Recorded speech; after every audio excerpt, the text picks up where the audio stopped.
மக்களுக்காண்டி இத்தனை வருஷமா எனக்காண்டி எந்த ஒரு பிரச்சனை வந்தாலும் சரி தியேட்டர் வாசல்ல எனக்காண்டி வந்து நின்றுருக்கீங்க. ஒரு 33 வருஷமா நான் டவுன்ஃபாலா இருக்கும் போதும் சரி, நான் நல்லா இருக்கும் போதும் சரி, நான் சோகமா இருக்கும் போதும் சரி, நான் சந்தோஷமா இருக்கும் போதும் சரி, எல்லா டைமும் என் கூட இருந்தது யாரு அப்படின்னு பார்த்தோம்னா அது அதாவது என்னோட ரசிகர்களாக தான் வந்திருப்பீங்க.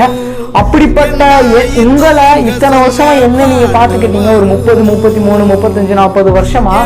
இனிமேல் இதுக்கு நான் நன்றி கடனா எல்லாத்துக்கும் திருப்பி நான் செய்யணும்னு நினைச்சுதான் நான் ஒரு 30, 33, 40 வருஷமா உங்களை பார்த்துக்கலாம் அப்படின்னு சொல்லிதான் என்னோட கரியரையே ஒட்டுமொத்தத்தை தூக்கி போட்டுட்டு எல்லாத்தையும் என்னோட கரியரை ஒட்டுமொத்தமா தூக்கி போட்டுட்டு உங்களுக்காண்டி இறங்கி வந்திருக்கு அப்படிங்கிற ஒரு விஷயத்த சொல்லியிருப்பாரு.